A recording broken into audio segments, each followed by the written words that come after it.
this very first, I believe, training event of this new year. I wish you all the best going forward in this year.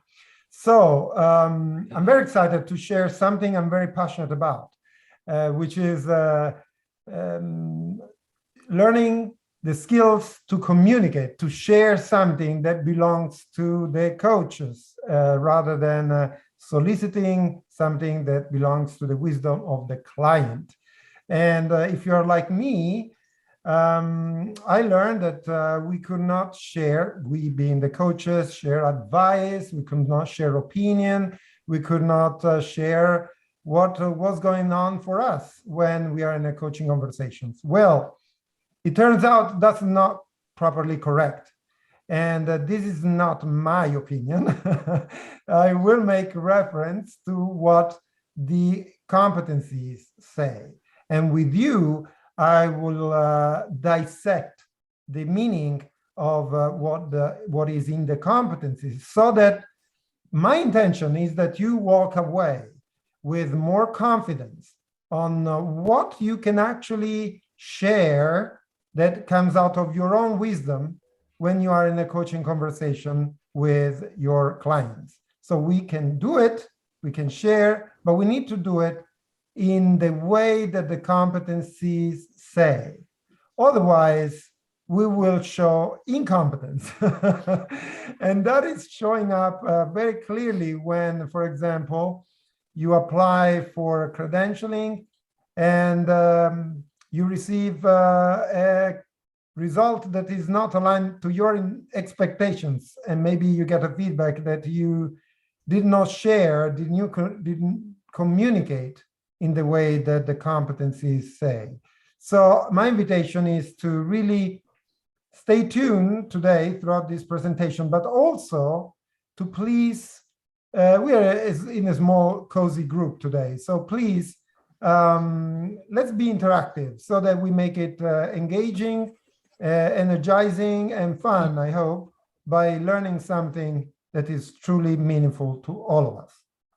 So let me share first my screen so that we can get started. Can you all see the screen? Yes? Good.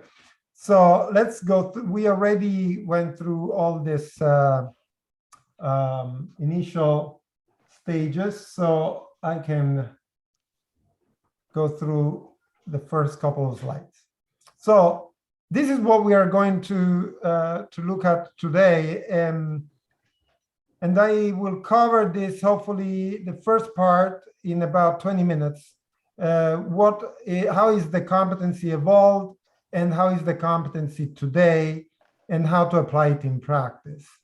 Then we will go into a small group, and I will ask Jimmy to help me to create some small groups so that in breakout rooms we can converse around a few questions that I have put together for you. And I will ask you to come back with questions to then answer in our Q&A session. And I would like, the Q&A to be the core, if you will, of our conversation, of our workshop today, so that through that Q&A, we will really get clear on what we need to do to communicate effectively, to communicate in ways that are aligned to the core competencies. So before I get started, do you have any questions for what we're going to do? Nope. Okay. If you do have questions, please use the chat room, the chat facility, the chat box, so that we can, address your questions. All right. So, as I said, the intention for today is to move from this state, as I was before I learned the competencies, a state of confusion, maybe despair, into a state of confidence, whereby we can really go there from the next coaching session and start sharing our opinions, our thoughts, our belief vis-a-vis what is going on in these coaching conversations. And so let's start by looking at the evolution of the competency. is specifically when it comes to the competency on what used to be called direct communication. So the competency on direct communication is the one that addresses the communication from the coach. And if you look at the old competencies, the 19 that they were, essentially created or designed in 1998, they read, or that competency read, that the direct communication is the ability to communicate effectively during coaching sessions and to use language that has the greatest positive impact on the client. So communicate meant to have a language that communicate effectively, had a focus on language and impact on clients. Okay, now let's have a look at what changes now with the new core competencies. First, the core competency area 7 disappeared. We no longer have that core competency.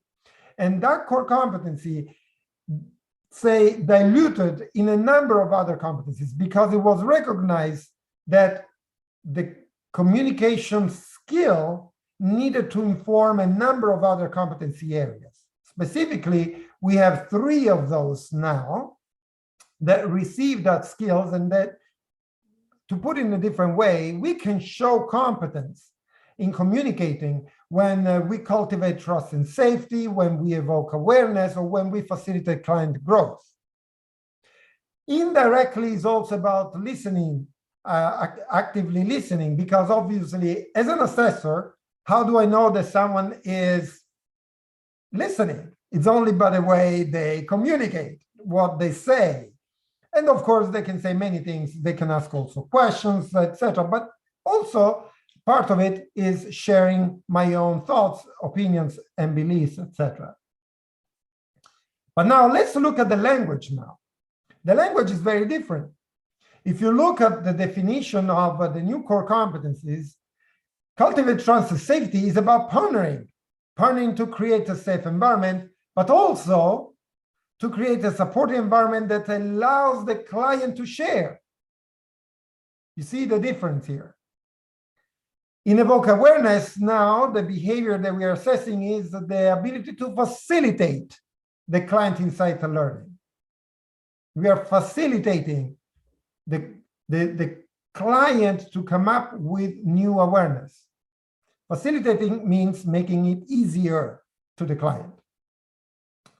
And number 8, facilitate client growth, includes the partnering with the client to transform learning into incited actions. Now, partnering is important because it's a new, let's say, mainstream behavior of the new core competency system. Partnering means, in a nutshell, today is not a session on partnering, but I want you to walk away with an understanding of what partnering means.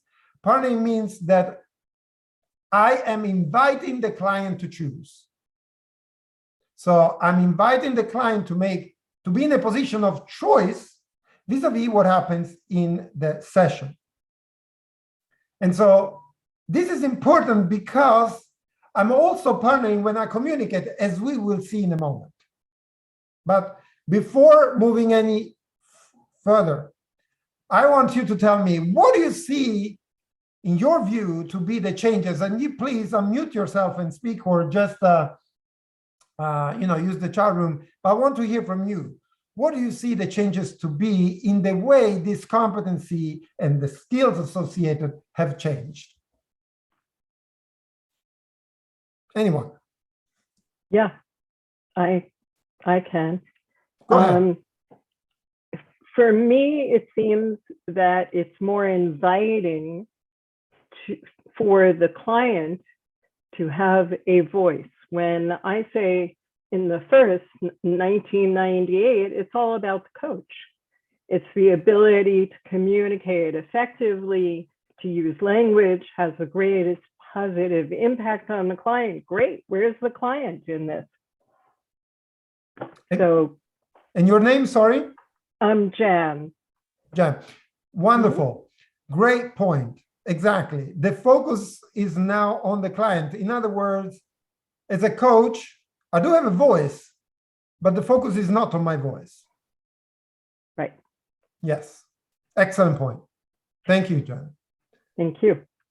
Anybody else? There's an emphasis on partnership. That's not in 98. That's clear in 2019. Indeed. There is this, and that, you know, as soon as you hear partnering, please connect it to invite. Invite. You need to have a headache with this word invite, because it's really the new backbone of our core competencies now. There's an invitation to the client to do certain things, of course, making choices about what happens. The other one is responsiveness, but again, we cannot talk about that, otherwise we will not have time for nothing. So great, 2 points that you have highlighted here. I know there are more that may want to share, but in the spirit of keeping the flow and time management, let's keep going. But use the chat room to share your insights here. So what we have now is a new way to communicate. And you will see that both what we share now, the focus on the client, the invitation to the client to choose, is there. I'm going to focus only on one area, competency area, simply for the sake of time that I have available, but it's a core one. And this is now in under Core Competency 7. It used to be in 7 before. It's still in 7, but there's a completely different name and a different also focus. It's just one sub-competency now. It's sub-competency 711 that covers communication under evoke awareness. And look at what it says. There are 3 components. That's where I want to dissect it with you today, so that we really understand what it takes for us to communicate in alignment with the core competencies. So let me read it first, then I'll dissect it for you. The subcompetence 711 reads, shares observation, shares the coach. The coach shares observations, insights, and feelings without attachment that have the potential to create new learning for the client. That's what it reads. So let's dissect it now and see piece by piece what we need to do to communicate effectively. As I anticipated, there are 3 pieces of it. So take notes of the 3 pieces. First, we share observations, insights, and feelings. Sharing an observation, it's my observation. It's about me, what I'm observing. I'm not asking a question to the client. I'm observing. I am sharing my own thoughts, feelings. I am sharing my wisdom. Make sense? So this is what we can do. You see, we can share. It's not true that we cannot share opinions. It's not true that we cannot share thoughts. It's not true that we cannot share how we feel vis-a-vis what is that we observe. It's there. It's in the competencies. But that's not all. Together with this, we need to share it without attachment. Now, what does it mean without attachment? That's the key point. And to make it, I want to refer to what we do in life, what we enjoy doing in life. We all, tell me, is there anyone in the room here that doesn't like to give to someone a present, someone you care about, a present for their birthday? We all enjoy doing that, right? However, and so let me say, when we do that, we are looking to give a present to somebody that we really care about.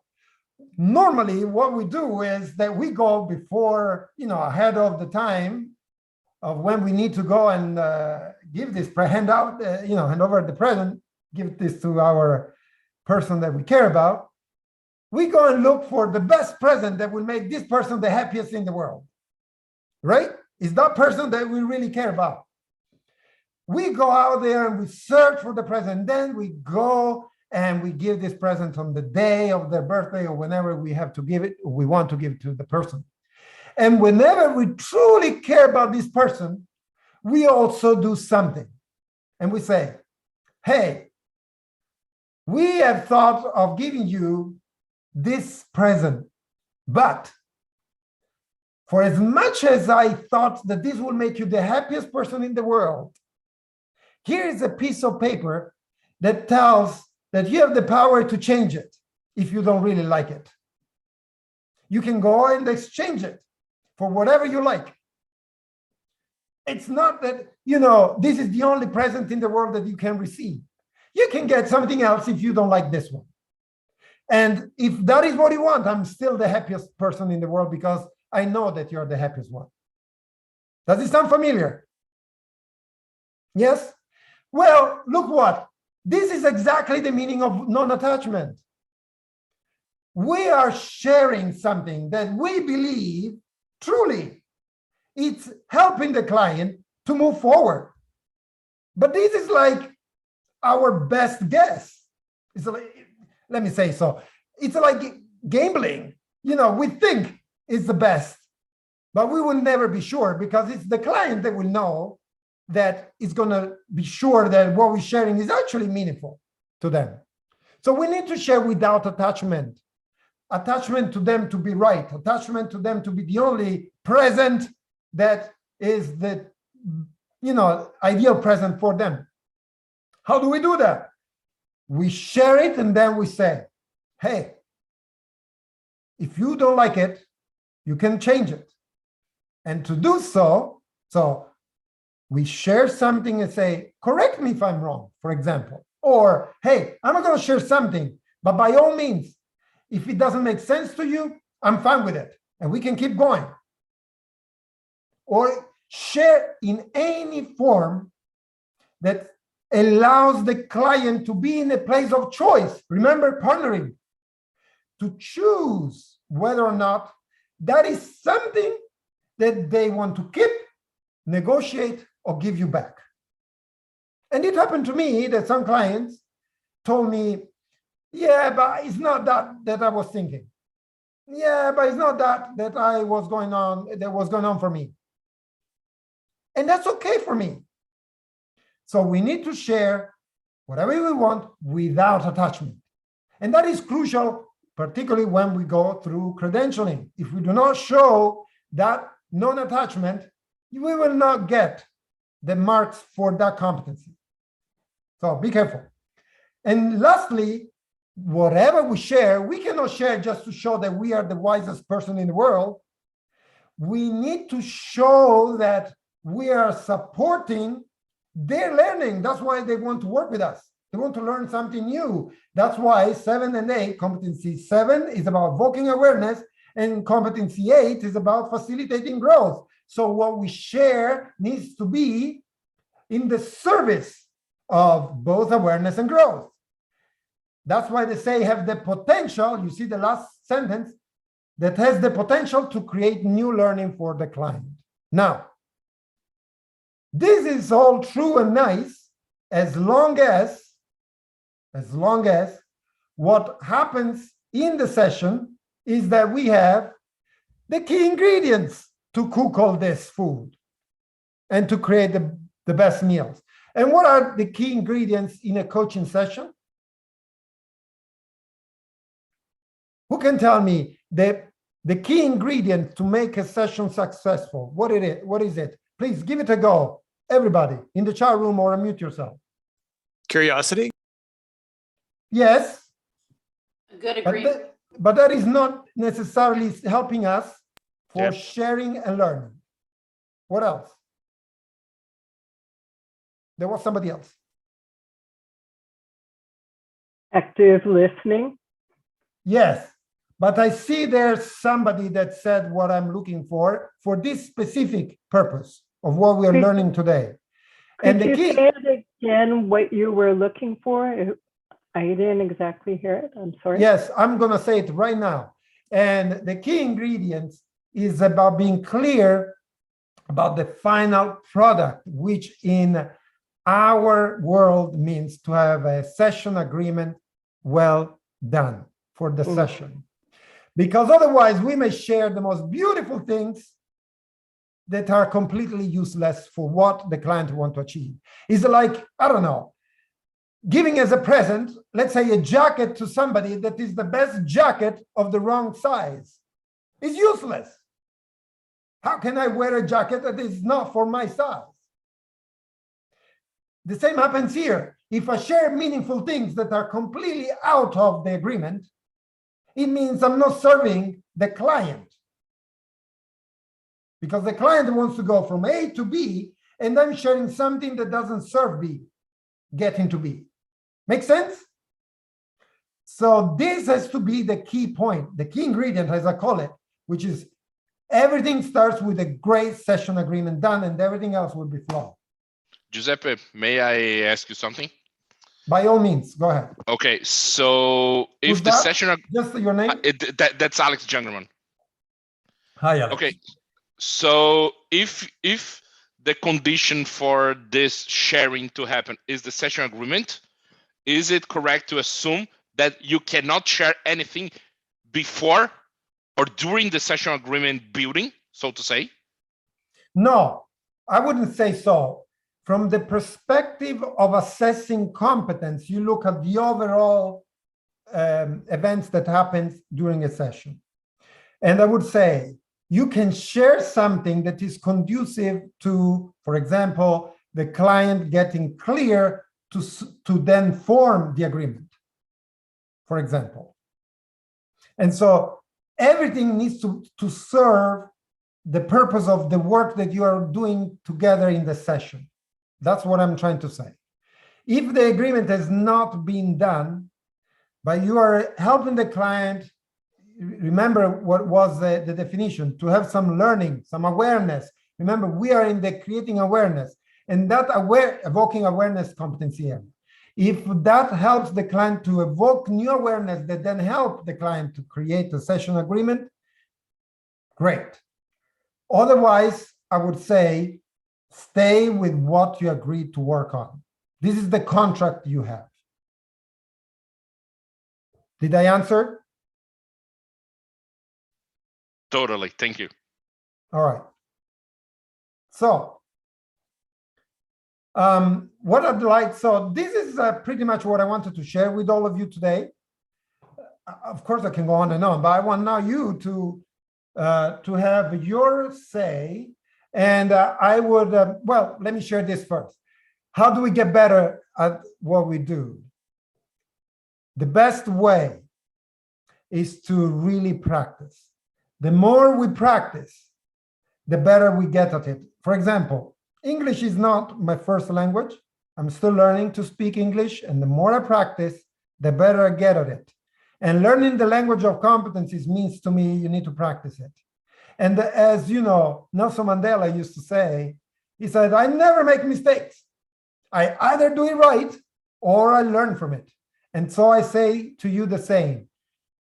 Practice, practice, practice, practice to communicate, because you either get it right or you learn from it. And the one great way to see whether you do it right or not is to record your sessions. But that's something to work on with your mentors or your colleagues. So please take a picture of this slide. I'd like us, to spend some 10 minutes. Jimmy, what do you think? Since we don't have too much time, if we can have pairs, if possible, in breakout sessions so that they can share this for, quick conversation of 10 minutes around what stood out from you about what I said and what surprised you and what made you happy. And thirdly, what innovation will you bring to your coaching as a result of today's seminar, about what you learned so far, at least? And finally, what questions or comments do you have for me? So at the end of the 10 minutes, please come back with some questions so that we can answer those questions. And Jimmy, what do you think, 10 or 15 minutes? I think, well, let's go with 10 minutes and we'll see how it goes, because I think we'll have some good discussion when we come back. Sounds good to me. So right. Everybody, please take a picture of this slide so you have the questions there. And if I can, we will broadcast the questions as well. We'll try to do that once we get in there. Yes. But yeah, I think the first one, what stood out about what you heard so far, discuss that, and then I'll pump in the questions once the chat start, or once the breakouts get going. So I'll break you up into rooms, and let me just create.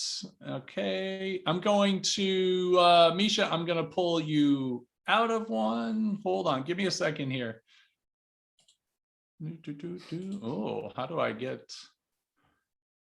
Let's see here. Hold on a second.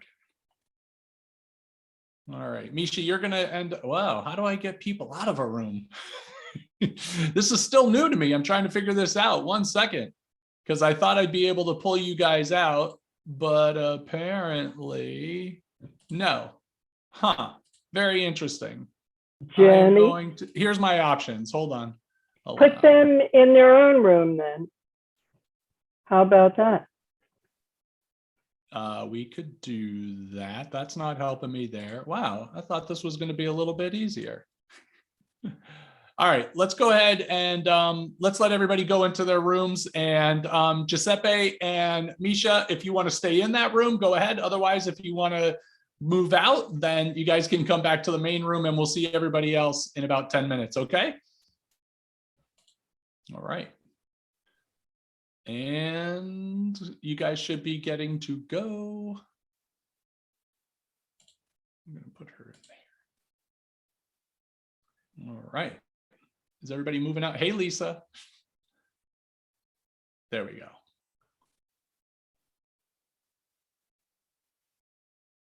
All right. It looks like, Giuseppe, you're still with me? Yeah, I decided to stay here not to influence anyone's discussion. Right. I might go, I'd rather stay here for now. Yeah, no, that's fine. Yeah, I was trying to figure out how to get people to, oh And okay. by the way, you can stop the recording, I guess, for now, at least. Yep. Jimmy was explaining that was not intentional. It just happened that he could not reset the timer for the breakout sessions. And this is when basically technology doesn't help. And but let's keep the conversation going, and this time as a plenary. Hopefully you do have questions, you do have comments. And so let me start by giving you the voice. What emerged from your conversations? Fernando, I think you want to say something. Go ahead. Yeah, it was great because it's very refreshing in the sense that we've been expecting for a long time, coming from an MCC, to untie our hands as coaches. We expressed the 7-Eleven. It's okay to share insights. We have ways of not attaching ourselves and to speak for the client instead of to the client. That was very cool. Now, there is a question. In the PCC markers, being in the role of the client, it says, if you stay in the role of the coach, not teacher, not advisor, not consultant, they mark it as observed. But if the coach occasionally steps into another role in the session or occasionally gives advice, you mark qualifier 2 as observed. Occasionally, what does that mean? Like 20% of the session or half the session or every once in a while? No, that's a great question. Fair question. And you're talking about, for everybody else's knowledge, is the disqualifier. Okay. And now, by the way, that has changed to a qualifier, which means, but this is the technicality. The essence is, has the coach throughout the session, and this is your answer, Fernando, throughout the session, more than occasionally stepped out of the role of coaching, more than occasionally stepped out. So occasionally means, let's see the spirit, let's understand the spirit. Why is there this rule? Because we need to understand why it was created to then make sense of it. The point is, what are we assessing? We are assessing a coach and not a teacher and not a mentor and not, so we need to see coaching behaviors. We cannot see other behaviors. So that is the point of evaluation.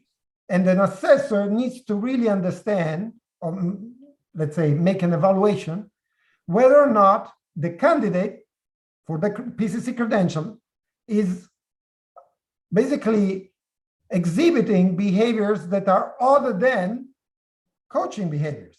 Mhm. But in recognition of the fact that this is a junior coach, let me pass this, is a 500 hours experience coach. It's not a coach with thousands and thousands and thousands of hours of experience, just 500. And we know how long it might take to get 500 it takes some time, but still nowhere near the thousands and thousands of hours of experience. So you still have a long way to go. However, you're already an experienced coach with 500 hours. So while we are tolerating some behaviors that are not coaching behaviors, they need to only be occasional. Occasional, to your point, is in reference to everything that happens in the session. So let's say that throughout the session, you have a session of, let's say, 20 minutes, 30 minutes. You have done it once. I would consider this occasional. You have done it every 2 to 3 interactions. That, to me, more than occasional. You see, it's in the context of everything that happens in the session.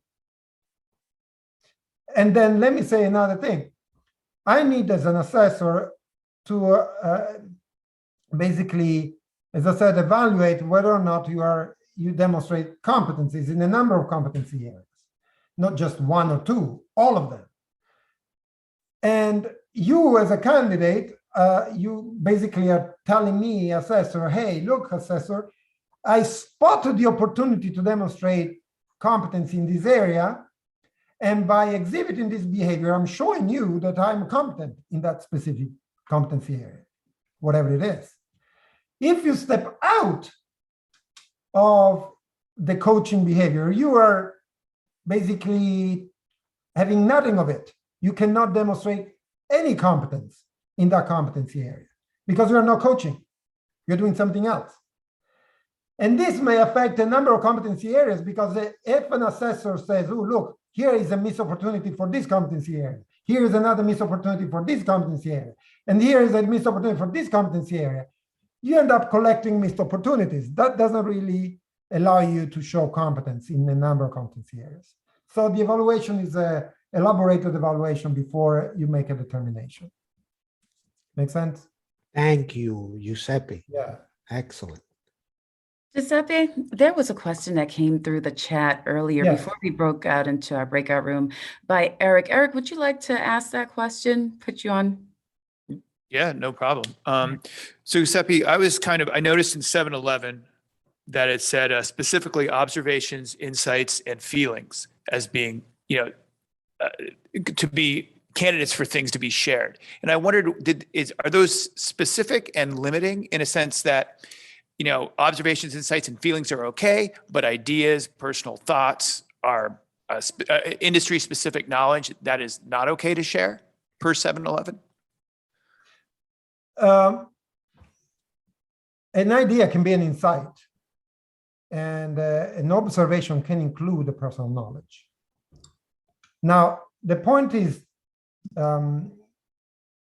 not whether or not I can share something, but how I share it and what is the intention. We are engaged as coaches, not as trainers or as mentors, as advisors. And so as a general point, I would say, if you notice that your clients keep asking for your opinion, I wonder whether there is a true engagement for a coach or for something else. So that's for you to consider. Mm-hmm. Because if I see that all you want is my wisdom to come forward, and not for me to facilitate your wisdom, then this is not really what the coaching relationship is all about. This is not to say that you can have a success business by wearing different hats. I'm just saying, be clear on what you're engaged for and maintain consistency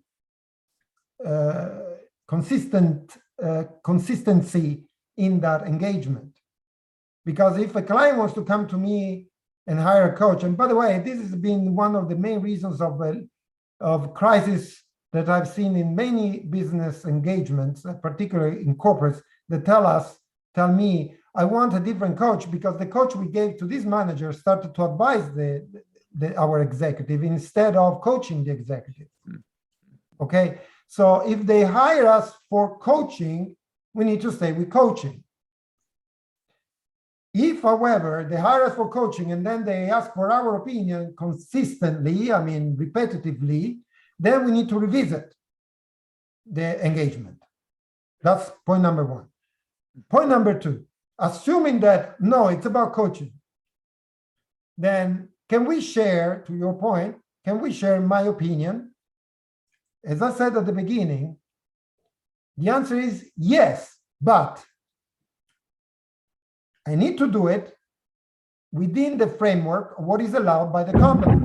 We are in one, the evoking awareness competency area. So it has to serve the purpose of evoking awareness and not to say how great we are as a human mind, me being the coach.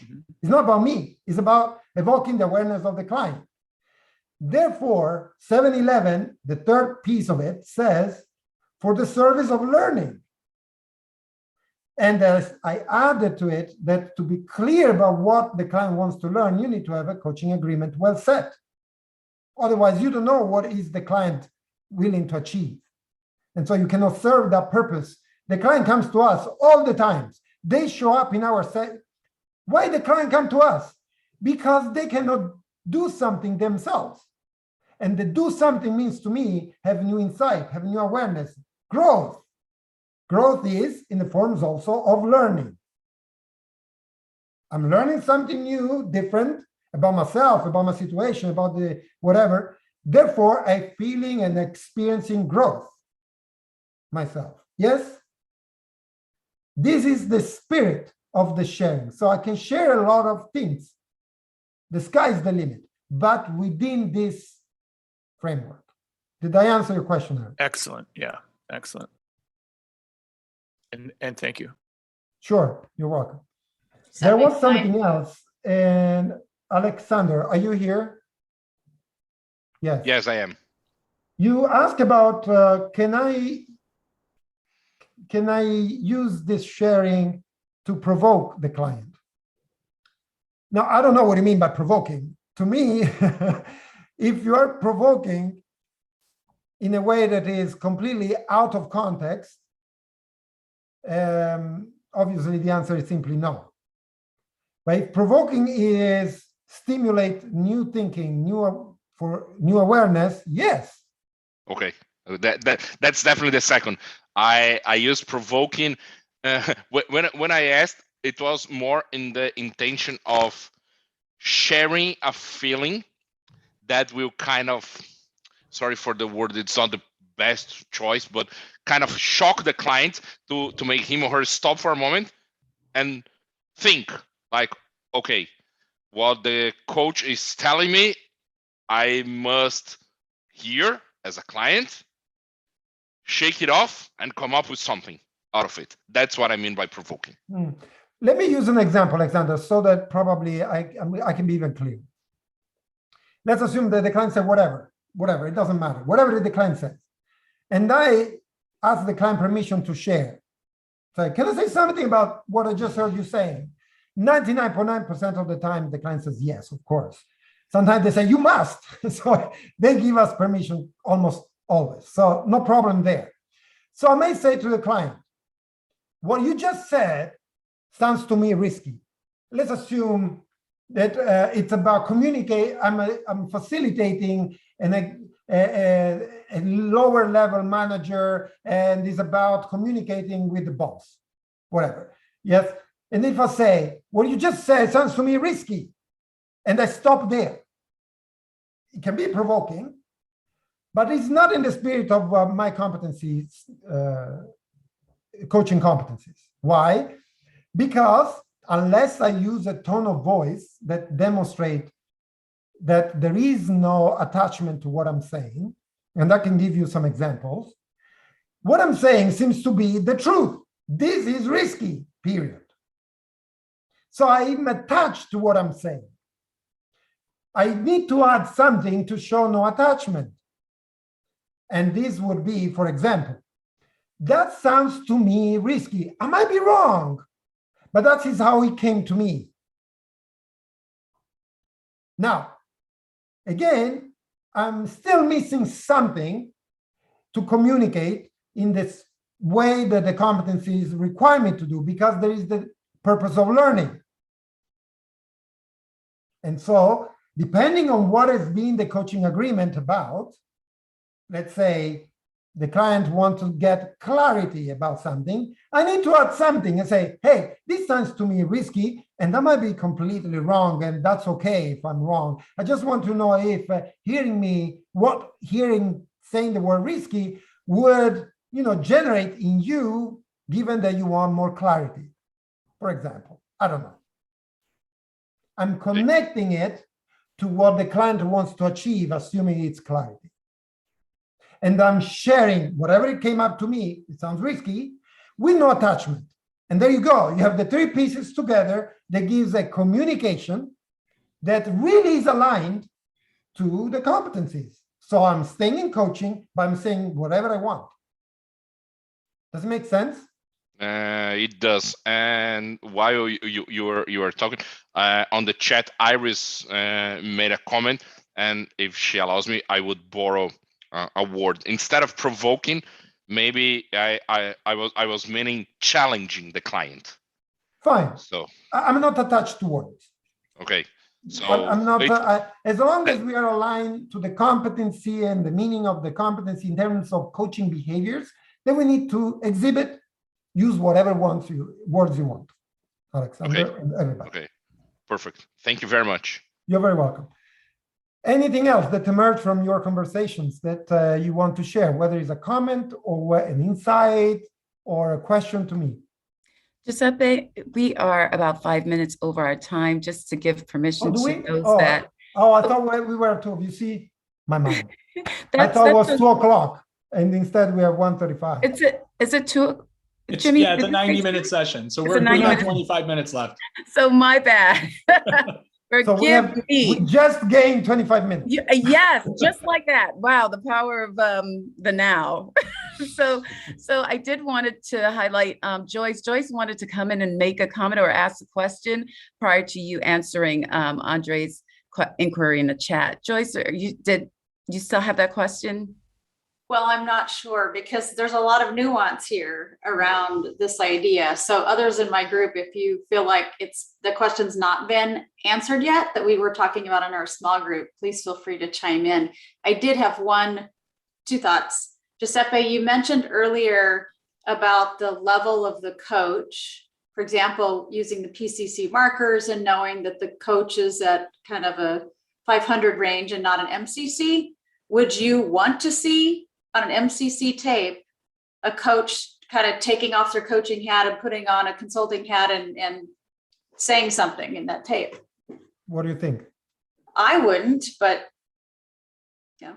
If you're looking for mastery and you're still stepping out, and you even send that for assessment, I think you are not making the best of your choices. Yeah. And so I could see someone, given the description you've given, saying, let's say they're PCC level, saying, well, if I put on my teaching hat for just a minute to teach one little concept, then I'm still okay because it's helping the client become aware of themselves. And I'm even still wondering about that, even with permission. So again, if we are looking at what the assessor needs to assess, if it's just one occasion, it might be considered an occasional stepping out.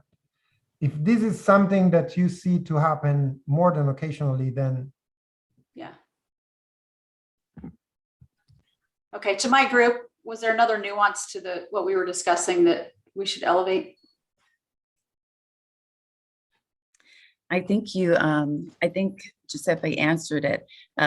In the frequency, making sure that you're emulating a coach and not a consultant. And so in the spirit, I like how Giuseppe say, in the spirit of what we're trying to convey here, the goal is to show up as a coach. And so if we're showing up too frequently in our consulting hat or the teacher, then since we have a problem, right? Yep. So I think that came across clear. Thank you, Joyce, for posing the question, and thank you, Giuseppe. sure. I think I saw John. I don't know if Galina too, but John, for sure. Want to say Thank you. something. Thank you, Giuseppe. No, Yes. I'm hearing everything, and I think that it all comes back to partnership. And what, at least for me, what partnership means and the clarity of the agreement. I've had clients, one in particular, who is so scattered over what she wants to discuss that it's always trying to bring her back to what it is that she really wants out of the session. And without my opinion, without me not being a coach. And so I think that idea of partnership with clarity, so that what you're doing is communicating what coaching is and staying within it. Am I understanding that correctly? Yeah, I would say so. It's about really being on the same page. Okay. And yes, partnering, the invitation for a client to choose what we share, to keep it or negotiate or refuse what we share. That is about partnering. Partnering is this, sorry, not to make any sort of advert here, but my last blog was about partnering. It's partnering. It's a sort of a headache in these days that I have, because it's in the competencies. I mean, partnering is everywhere. If you read the PCC markers, it's all about partnering. If you read the core competencies, it's all about partnering. Not only that, but it's a key thing. If we do not embody partnering, if we do not know how to do it, sorry, but we are not in the competencies. It's not my opinion. It's what it says there. You know, it's like going into a tennis club and say, hey, I want to play basketball. Sorry, you're in the wrong club. You know, in our competency set, we need to, in this definition, listen, the definition of coaching of the ICF, what is it? Can you take it out, please? If you don't remember, what does it say? Coaching is? Google it, please. I want to hear from you. I don't want to say it. I want you to say it. According to the ICF, is creative partnership with the client. Yeah, and what does it say exactly? What is the thought-provoking? Thought-provoking. No, the first word that says in the definition of the ICF coaching. Coaching is Partnering. partnering. Partnering. Yeah. Coaching is partnering with the client in a thought-provoking conversation, so on and so on. Coaching is partnering. If that's the definition. If we do not say, if we do not know how to partner, we are not in coaching. Yeah. If we want to do coaching according to the ICF, that's why I said the club of tennis. If we want to stay within the ICF and be ICF coaches, we need to embrace the ICF definition of coaching. Hence, we need to know how to partner. As simple as that.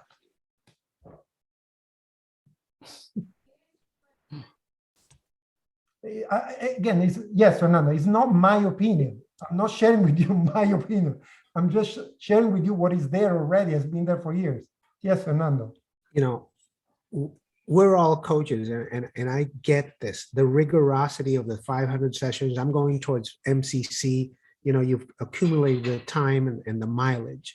And we're really drilled into expressing the competencies with mastery for our sessions and for our video.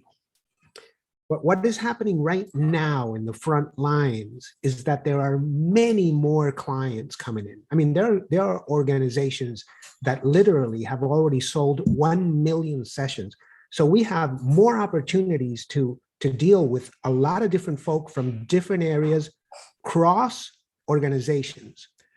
And what I'm seeing is that these folk, they don't know anything about coaching. They don't know anything about communication or anything. And they expect something which is their conventional wisdom. When they see the coach in front of them, they expect like a kind of what they interpret, which is a coach is what they see on TV. They expect Ted Lasso, Tony Robbins, the woman in The Voice. So as coaches, we're faced with this, this challenge of being very creative to walk the line of the role of coach without feeling too structured. And in that sense, some of these sessions that we do live, I don't think would pass an assessment. They're not always by the book, but they do offer the role and the reflection and the breakthrough.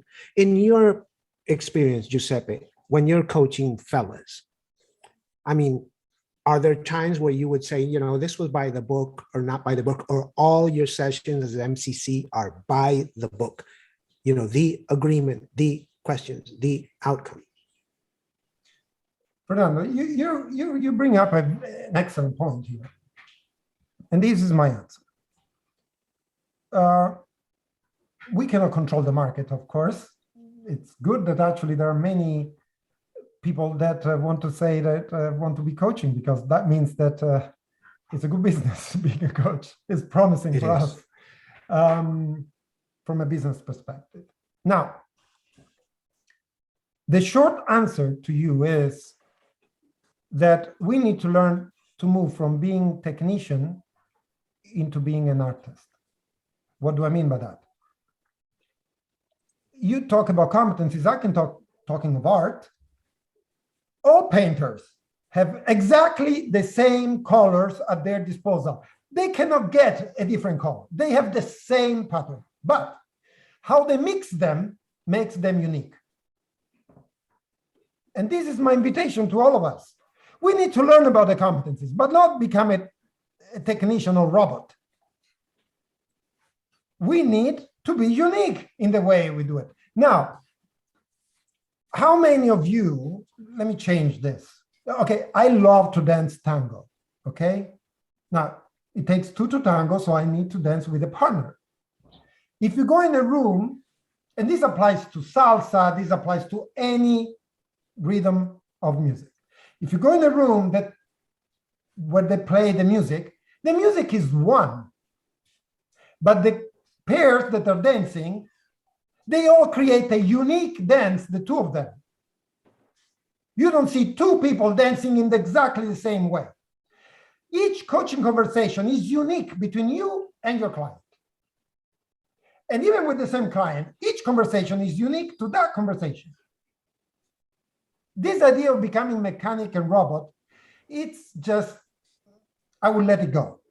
It doesn't work. Let's not, however, prevent us to learn about the competencies. We need to learn about the competencies. We need to know what the competencies allow us to do and what do not, because we stay in coaching or out, we are out of coaching. And then let's be unique. Let's be artists. Can I say something real quick? Yes, of course. Yeah, that was, first of all, that was great insight both of you gave. And I'm glad that you mentioned the artistry side, because I think creativity is not so much a challenge in coaching, but an opportunity. I wouldn't be doing coaching if I couldn't be creative. And and like you made the analogy of dancing. I kind of see it as like jazz, because I forgot the gentleman's name. Fernando mentioned, having to adhere to structure. So in jazz music, in the same way that, you know, to painters, there's the same colors. In music, there's 12 notes, you know, and there's structure. You're either in 3/4 time, 4/4, whatever. There's structure in music. But when you learn the fundamentals and you embrace structure and you practice your instrument and you get technical, then you can improvise with ease. And so when you see a jazz musician play, the majority of what they're playing is fluid. There's just, it's just flowing. It's not really something they're thinking about, but they're also hyper aware of the structure. It's always in there. And so I think with coaching, it kind of takes on that path as well. And I think what you're saying, Giuseppe, is here's the structure. We're not telling you what to create with that structure. We're just telling you this is the structure. Is that accurate? Absolutely. I want you to create that flow that you mentioned. You know, it's just it's like any language that we speak. We all speak English here. We all know the grammar rules, but we don't speak English in the same way. But we use all the same grammar rules. But we all create uniqueness here. And, you know, I love what you said about the music. We can go on and on with examples of life. So it's not different, this. Not at all. In fact, it's so humane what we do that we have to be unique in everything we create, co-create with a client. Thank you. Sure. All right, so we do have 11 minutes to my watch. What else do you want to cover to feel confident that you can go out there and be a great artist? At least in this competency. I'd like to hear from people that never talk. Come on, just say something. We are about communicating here, and you stay silent. This has been great, Giuseppe. Thank you. You're welcome. Thank you. Yes, I came in late, but I have such a respect for all of you, and those analogies and metaphors were perfect. This is Lisa. And it goes back, I think, to learning the basic techniques of what we have been given through our training, and then reaching a point of mastery so that you can start to improvise as in dance or as in teaching music or working through the musics, but you have to know the basic first. And I thank you for that nice reminder. Thank you, Liz. I like that you use the word improvise, like Abdias Ernesto said, used, and you know, tango is about improvising. To me, that means being present in coaching. Yes. So we need to be present instead of being fixated with techniques of coaching. That, yeah. Hi, Giuseppe. Yes, Viviana. Yes, it's Viviana. Yeah. Yeah, I will add that I shared this thought with the group I was talking. And I think we should never forget that put in the center the client. If we are all the time thinking about the technique, about the ICF competencies instead of what the client needs, we are not doing coaching. Yes. So I think it's very important to know the technique and to apply the technique, but sometimes the client needs a totally different thing. Using the technique, but always putting the client in the center, and to dance the song that they need and they want. Thank you, Viviana. Absolutely, and that exactly the reason why we need to do it. Whatever we share without attachment. Because we never know exactly what is going on for the client. By the way, can I share with you one way to show no attachment without being too techy, too robotic, you know? And by the way, this is might be wrong. And by the way, I might be. Sometimes this doesn't work. We have to be in flow. So for example, we use the tone of voice instead of using words. Tone of voice. The tone of voice can say everything about my intention. Right. For example, I can say, you know, a simple thing like, do you drink coffee? There is a clear meaning with this tone of voice, as opposed to, do you drink coffee? You get it, right? It's a completely different tone of voice that articulates a different intention from me. Yeah. So we can use that, the human skill of the tone of voice, to really relay a different intention from ourselves. And if my intention is to show no attachment, I can do it.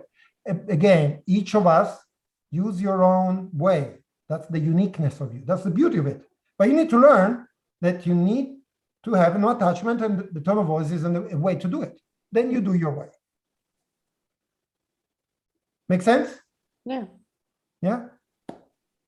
And the body as well. Yes, and the You body. say, do you? Absolutely. Exactly.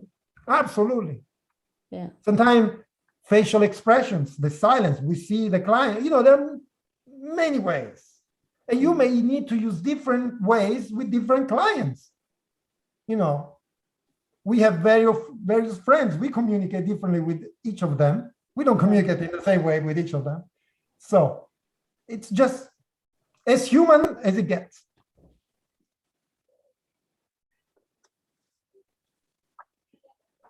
Anything else? Any other questions as we come closer and closer to the end of our session today? I'll share something I'd like to share. Go ahead, Sonia. I had to step back from my coaching for the last year and a half or so for some medical stuff that took over my life. But I've been trying to get back in and everything. And so I wasn't sure what I was jumping into this afternoon. And I have to confess, when you started talking about the guidelines and stuff, I was a little bit thinking, oh my gosh, what am I doing here? I'm a little associate level trying to get my hours up there and everything. And so I was a little daunted, but I really loved how in the conversations that I was part of and in hearing how you were adapting this, all the examples that you shared, the metaphors and the analogies really brought it home. And even in my conversations, I've been trying to practice my coaching skills and doing it awkwardly when I should have been the expert at work, but I was trying to be a coach and then it all got discombobulated. So I really loved how you brought it all together and shared the examples of aligning and connecting back to the agreement. And is my agreement to be the expert when I'm in my day job, or when I'm coaching my team members, or when I'm coaching with my private clients on the side? So I really love that, and the reminder of tone and how I can practice all of this as I build my practice back up again and get my official hours. So this was fabulous and a delightful surprise for my day. So thank you. Well, thank you, and welcome back to coaching, Sonia. We're glad to have you here. I'm glad that it turned out to not be such a boring session at the end. No, I was a little bit like, oh my gosh, all these things I don't remember. Where are my notes? I don't remember. So it was lovely. Thank you. You're welcome. Thanks. Thank you, Sonia. Well, that's why we're doing the Master Class by Master Coaches all year long. Giuseppe, thank you so much for saying yes to this. And I love your passion, and I believe I'm speaking for the group because you really brought the message across, and we all just grabbed so much nuggets. So thank you. Great.